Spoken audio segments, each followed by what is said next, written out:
The first thing I notice when I load up the game is that it's full of people. At least it's full of their ghosts and their writings, like an entire world of emergent storytelling circa 2011. I don't have PlayStation Plus at this time, so this free weekend, I assume, is the first time I have engaged with Elden Ring's multiplayer. It's interesting. I knew about it from my time with Demon Souls, watching boulders tumble through ghosts time and time again, and then summarily being bouldered myself. I've had the last 20 hours to get used to the solitude though, so this is a shift. Not unwelcome, but I don't know that it's engaging enough to get me to pay for it in the future.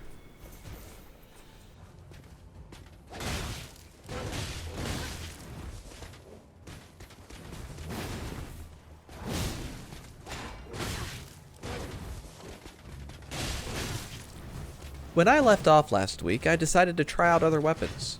I've been using the Bloodhound's Fang ever since I got it, but I've also picked up 2 falchions since then. Testing those out on the first set of enemies sees me dispatched by the big shield spear git after a total of 11 minutes played in the day, at which point I abandoned any pretense of branching out and returned to the greatsword for the next 3 hours. Exploration in the northern section of Limgrave eventually leads me to these Death Touch catacombs, which is a nice little dungeon with a nice little boss that gives me a nice little dagger that I stick in a nice little pocket and set free to the wilds of my nice little memory. You'll never see that dagger again, is what I'm saying.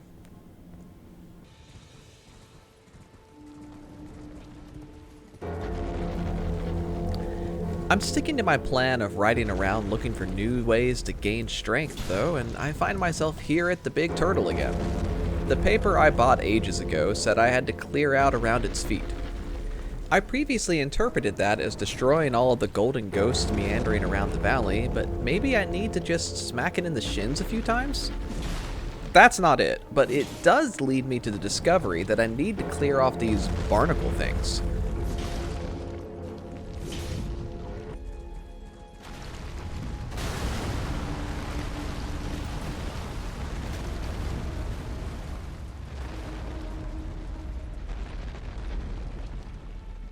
Doing that topples the great beast, and I can go inside. Of course, what I do inside of here is anyone's guess. Maybe this will be important later.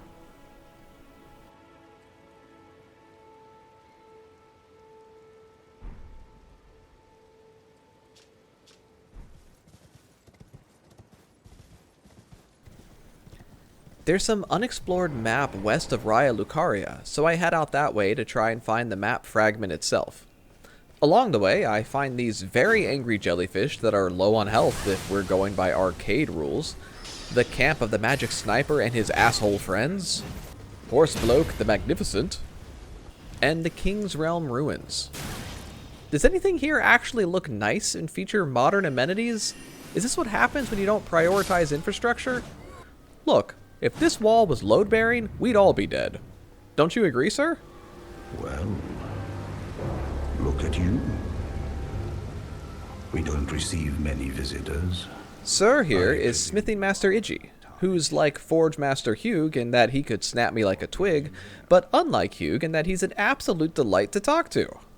Also, he has a somber smithing stone for, yes please, let us upgrade my Bloodhound's Fang, yes, thank you.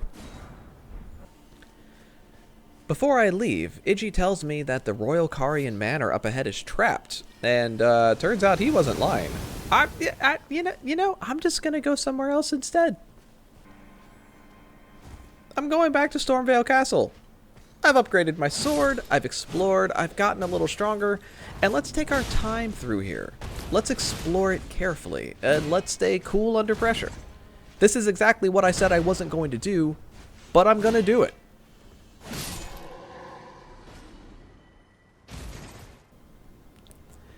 Has this ever happened to you? You've carefully explored an entire area, creeping about in the shadows and sticking to the perimeter, and you have found a vast chamber chock full of enemies. Acres of them, like fields of wheat in Kansas. Some of them have flamethrowers. Look, Kansas is weird. I lived there for about 15 years. True story.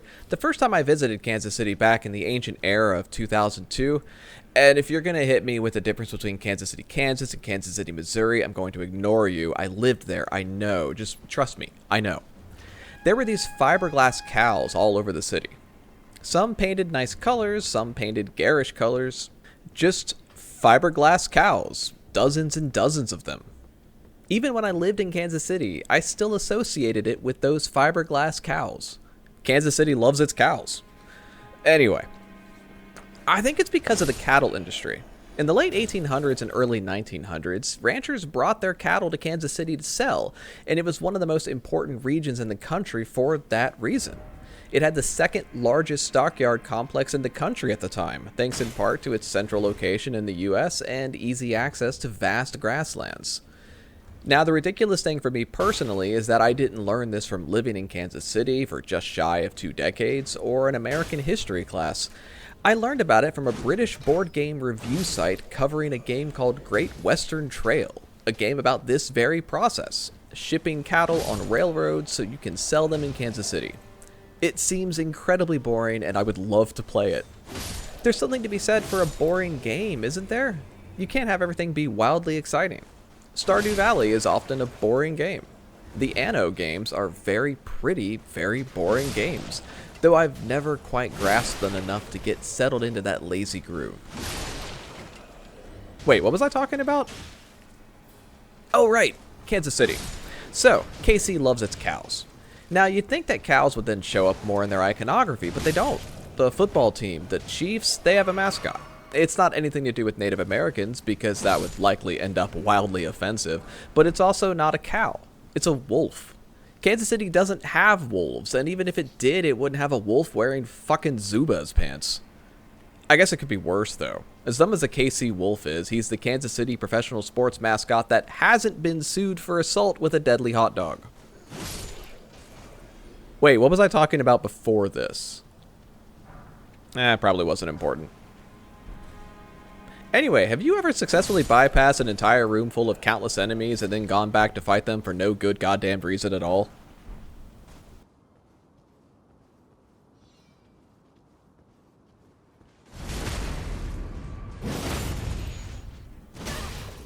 Two of these? Queen stodgy barnacles. The fuck am I supposed to do about 2 of these?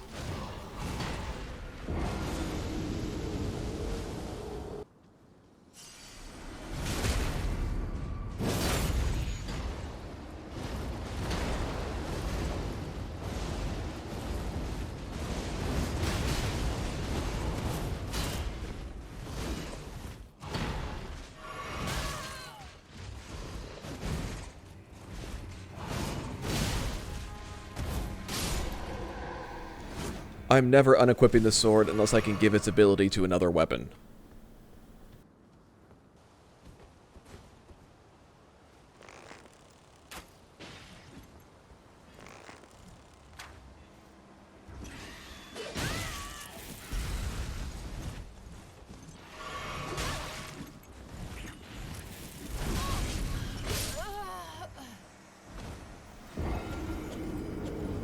Man, fuck these birds.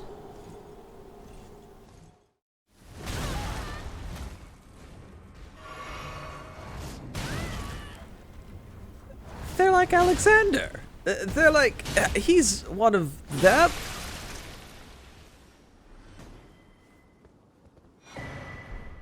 I am throwing grenades made from tiny babies. And then I am here.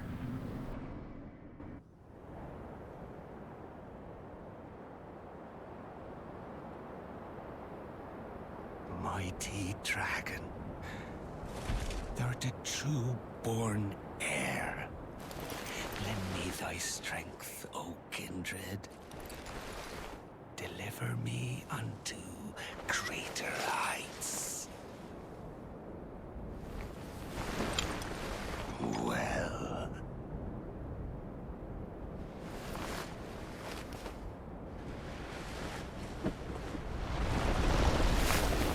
The lowly tarnished.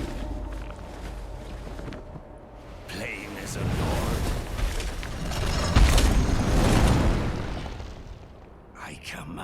thee kneel. I am the Lord of all that is golden.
Truest of dragons, lend me thy strength.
On my second attempt, I do it. I defeat Godric the Grafted. We'll return together to our home, bathed in rays of gold.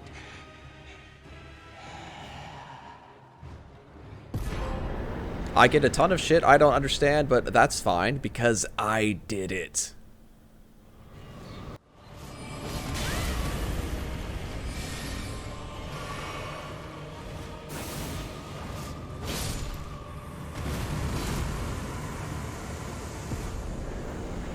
I did this too. Fuck you, Cliff Bottom Catacombs. Fuck you. I'm the best. Me. I am. Ha ha!